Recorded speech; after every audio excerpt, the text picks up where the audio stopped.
అండి, నేను మహాలక్ష్మిని. ఈరోజు ఎంతో టేస్టీగా ఉండే సొరకాయ హల్వా అయితే చేస్తున్నానండి. ముందుగా సొరకాయని తీసుకొని చిక్కు తీసుకొని దీంట్లోని ఇత్తనాలు బయటకు తీసేసి చక్కగా తురుముకోవాలి. 2 కప్పుల సొరకాయ తురుము వచ్చింది. పెనం పెట్టుకొని 2 స్పూన్లు నెయ్యి వేసుకొని దాంట్లో జీడిపప్పు ఎండు ద్రాక్ష వేపుకున్నాక పక్కన పెట్టేసుకొని సొరకాయ తురుమును కూడా వేపుకోవాలి. వాటర్ అంతా బయటకు వచ్చేసి సొరకాయ తురుము బాగా మెత్తగా ఉడకాలి. దీంట్లో 1 కప్పు పాలు పోసుకోవాలి. పాలు పోస్తే మనకి కోవాలాగా ఇరిగిపోయి చక్కగా కనిపిస్తుంది, టేస్ట్గా బాగుంటుంది. అదే కప్పుతో పంచదార తీసుకున్నాను. 1 కప్పు పంచదార అయితే సరిపోతుంది.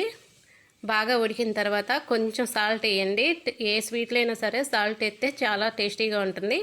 యాలకుల పొడి కూడా వేసుకున్నాక నేతిలో వేపుకున్న జీడిపప్పు ఎండు ద్రాక్ష కూడా వేసి ఇదిగో నేను చూపించిన విధంగా తయారు చేసుకోండి. చాలా టేస్టీగా ఉంటుంది.